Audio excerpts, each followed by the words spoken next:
உலகமெங்கும் உள்ள அனைத்து இறை மக்களுக்கும் வணக்கம். நீங்க புதுசா எங்க வீடியோ பார்க்கிறதா இருந்தா, கீழே இருக்கிற சப்ஸ்கிரைப் பட்டனை பிரஸ் பண்ணிட்டு, பெல் ஐகானையும் கிளிக் பண்ணிக்கோங்க. அப்பதான் நாங்க புதுசா போடுற வீடியோவோட அப்டேட் உங்களுக்கு கிடைக்கும். வாங்க இப்ப வீடியோக்குள்ள போகலாம். பாஸ்கா காலம் 2ஆம் ஞாயிறு 7/4/2024. திருப்பலி முன்னுரை. இறைமகன் இயேசுவால் வாழ்வு பெறுவோம். இறையேசுவில் இனியவர்களே, இன்று தாய் திரு அவையானது பாஸ்கா காலம் 2ஆம் ஞாயிறை சிறப்பித்துக் கொண்டிருக்கிறது. இன்றைய நாளில் இயேசு 12 சீடர்களுக்கு தோன்றி, உங்களுக்கு அமைதி உரித்தாக என்று கூறி, தூய ஆவியை பொழிந்து நற்செய்தியின்படி வாழவும் வாழ்விக்கவும் சீடர்களை உறுதிப்படுத்தி பாவங்களை மன்னிக்கும் அதிகாரத்தையும் கொடுத்தார். அன்று கிறிஸ்தவர்கள் ஒரே உள்ளமும் ஒரே உயிருமாய் கருத்து ஒருமித்து வாழ்ந்தார்கள். இன்று அடக்குமுறை, ஜாதிவெறி என்றும் மானிடம் நொறுக்கப்பட்டு கொண்டிருக்கிறது. பொது சொத்துக்கள் தனியார்மயம் ஆக்கப்படுகிறது. ஒரே ரேஷன் அட்டை என்று போலியான சமத்துவம் உருவாக்கப்படுகிறது. கூட்டு குடும்பங்கள் தனி குடும்பங்களாகிவிட்டது. இந்நிலையில் நம் உறவுகள் எவ்வாறு இருக்கிறது என்று சிந்திப்போம். உண்மையான பகிர்விலும் விட்டு கொடுப்பதிலும் ஏற்றுக்கொள்வதிலும் நாம் அமைதி காண முடியும். இறைவன் அருளும் உண்மையான அமைதி பெற இத்திருப்பலியில் மன்றாடுவோம். முதல் வாசகம். திருத்தூதர் பணிகள் நூலிலிருந்து வாசகம். அதிகாரம் 4, இறை வார்த்தைகள் 32 முதல் 35 முடிய. முதல் வாசக முன்னுரை. இன்றைய முதல் வாசகமானது திருத்தூதர் பணிகள் நூலிலிருந்து எடுக்கப்பட்டுள்ளது. இயேசு உயிர்த்து சீடர்களுக்கு காட்சி தந்து தூய ஆவியையும் பொழிந்தார்.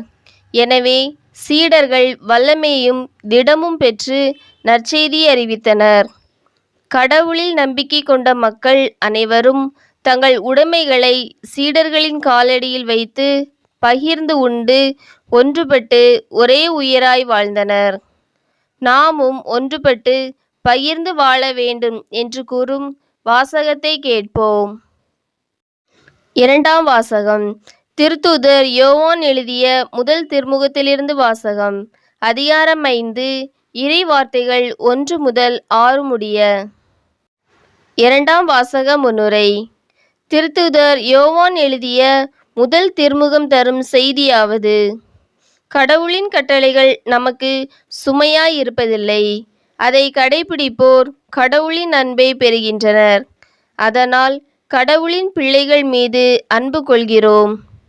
அன்பு, அமைதி, இரக்கம், கனிவு ஆகியவை கடவுளிடமிருந்தே வரும் வல்லமையாய் உலகை வெல்கிறது. நீரினாலும் இரத்தத்தினாலும் வந்தவர் இயேசு என்று தூய ஆவி சான்று பகர்கிறார். இயேசுவில் நம்பிக்கை கொள்வோம், உலகை வெல்வோம். விசுவாசிகள் மன்றாட்டு. தந்தை என்னை அனுப்பியது போல நானும் உங்களை அனுப்புகிறேன் என்று நற்செய்தி பணியாற்ற அழைக்கும் அன்பு இறைவா, எங்கள் திருத்தந்தை, ஆயர்கள், அருள்பணியாளர்கள், அருட்சகோதரிகள், துறவிகள் அனைவர் மீதும் உமது ஆசிரை பொழிந்தருளும். அவர்கள் அமைதியின் தூதுவர்களாய் அனைத்து மக்களுக்கும் நல் வழிகாட்டிகளாய் விளங்கிட வேண்டுமென்றும் இறையழைத்தல் பெருகிட வேண்டுமென்றும் உம்மை மன்றாடுகிறோம். உங்களுக்கு அமைதி உரித்தாக என்று ஆசீரளிக்கும் அன்பு இறைவா, வேற்றுமையில் ஒற்றுமை என்ற ஜனநாயக பண்பாட்டை கொண்ட எம் நாட்டில் நடைபெறும் நாடாளுமன்ற தேர்தலில் ஜனநாயகம் தழைக்க நல்ல தலைவர்கள் தேர்ந்து எடுக்கப்பட வேண்டுமென்று உம்மை மன்றாடுகிறோம்.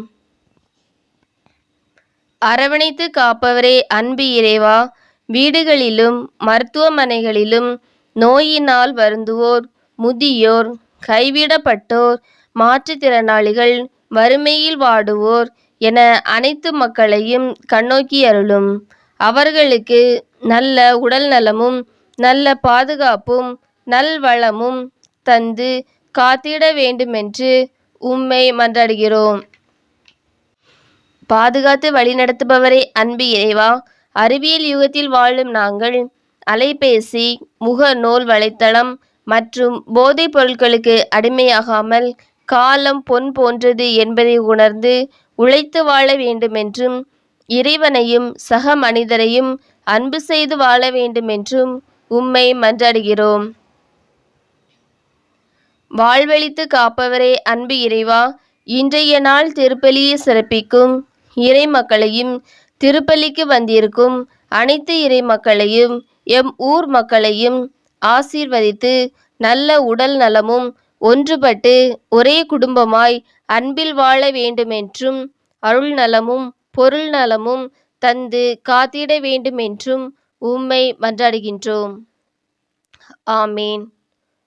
உங்களுக்கு எங்கள் வீடியோ பிடிச்சிருந்துன்னா லைக் பண்ணுங்க, கமெண்ட்ஸ் பண்ணுங்க, உங்கள் உறவினர்களுக்கும் நண்பர்களுக்கும் ஷேர் பண்ணுங்க. நன்றி.